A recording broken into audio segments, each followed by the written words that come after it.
Hi you guys, so I am really excited because I am here today doing the controversial parenting tag.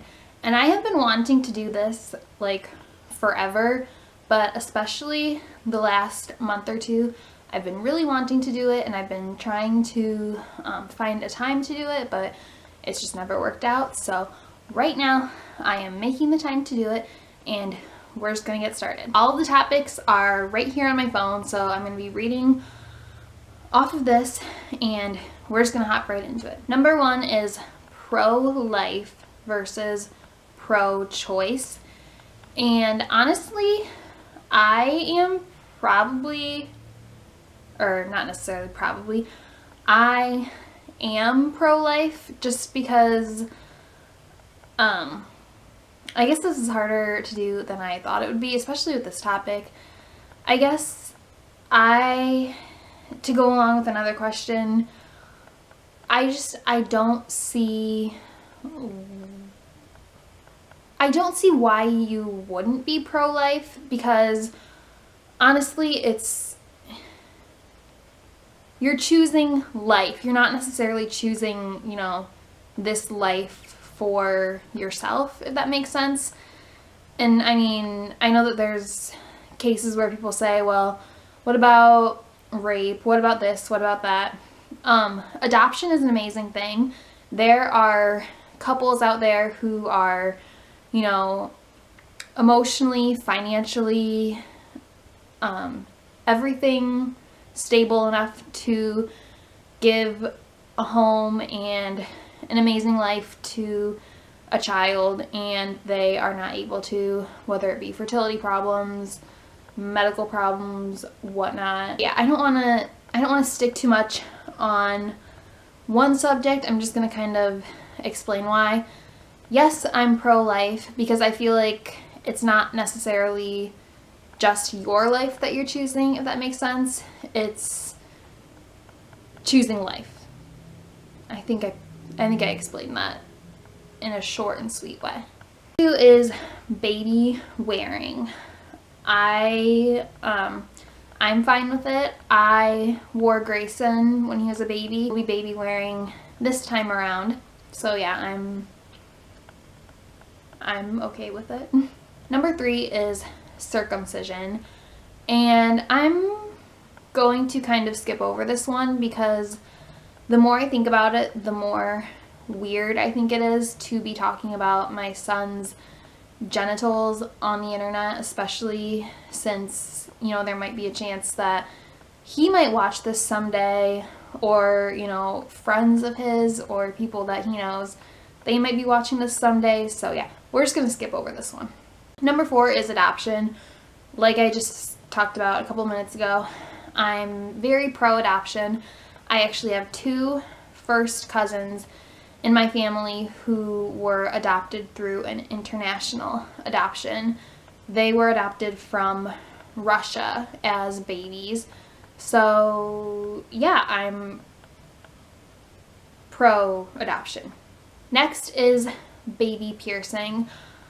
I don't have a baby girl. I have Lauren, but Lauren's ears were pierced when she was a baby, but they're not pierced anymore because they kept getting irritated. She's got really sensitive skin. Honestly, I've never really put too much thought into it. I probably would if I had a little girl. Honestly, I probably would, but like I said, I am soon to be a mom of two boys, so I really haven't thought that much into it. Next is breastfeeding versus formula. Personally, I breastfed my son for the first 11 months of his life until he kind of self-weaned on his own, but he wasn't old enough to be drinking cow's milk, so he did drink formula for that last month or so until we transitioned him onto the lactose-free milk that he drank at 1 year, and now he's on soy milk because he digests milk kind of weird, but that's not what this is talking about. So yeah, I breastfed for 11 months. I did formula for a month.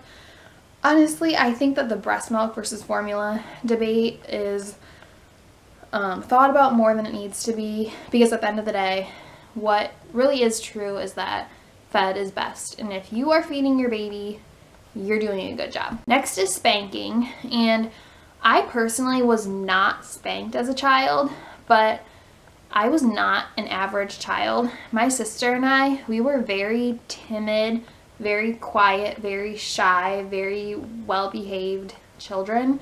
So honestly, my mom and my dad, we've talked to both of them about this in the past, and they've just said we never really had a reason to. So I personally wasn't spanked.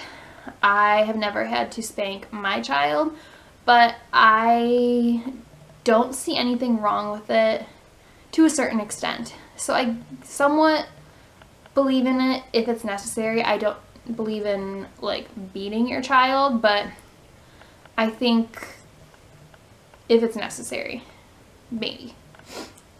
Co-sleeping. Grayson and I co-slept for about 6 months, and I obviously, since I did it, I am, okay with it. It wasn't personally my choice, it was more Grayson's choice. We started when he was about 5 or 6 months old, and he was sick with RSV. He was not able to sleep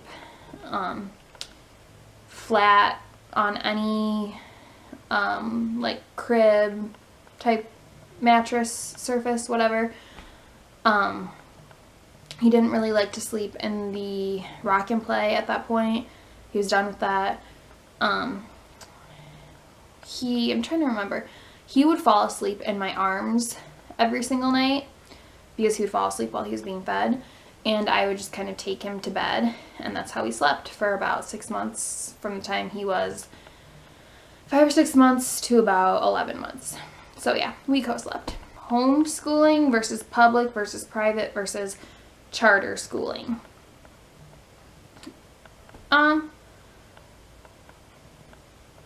Honestly, in the past, I would have told you that I thought homeschooling was kind of stupid. But honestly, the way that the world is today, I could see why people choose to homeschool their kids. Honestly, I don't trust anyone with my son other than like my mom and Ty's mom. Those are the only two people who have ever watched him for me. Other than that, he's always been in my care. So yeah, this is a hard one.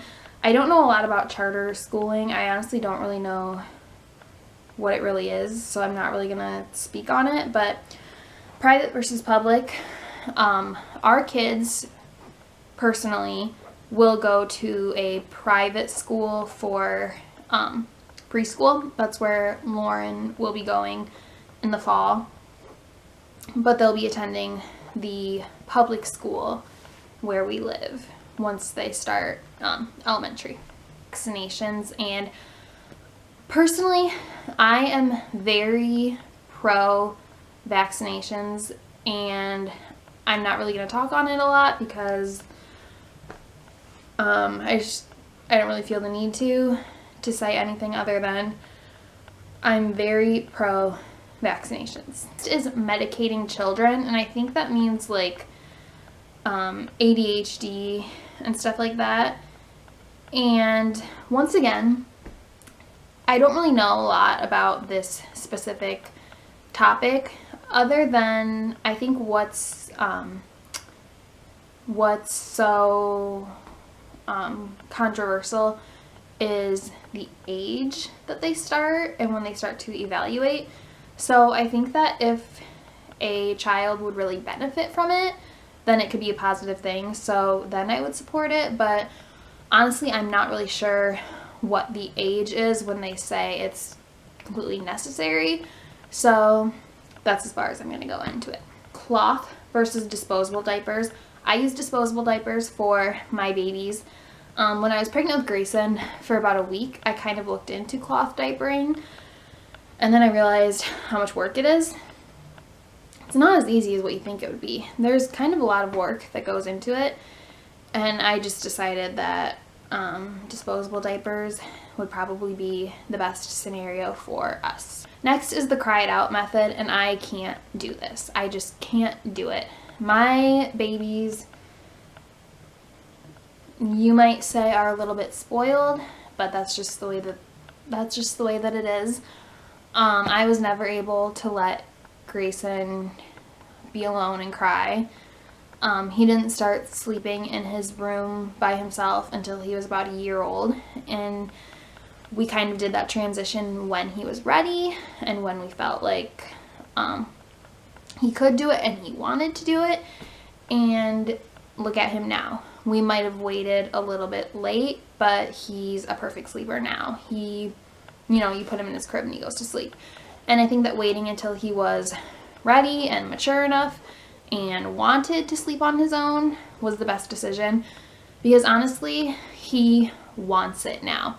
Like, he cannot fall asleep being rocked or like laying down with me. He can't sleep in my bed, even if I like try to like lay down with him. He can't fall asleep with me. He has to be in his bed where he's comfortable, and he literally has to like put himself to sleep. So I think he kind of learned to self-soothe on his own, because like I said, we waited until we thought that he was really ready. And so that's what worked for us. So no, I can't do the cry it out method. I just can't.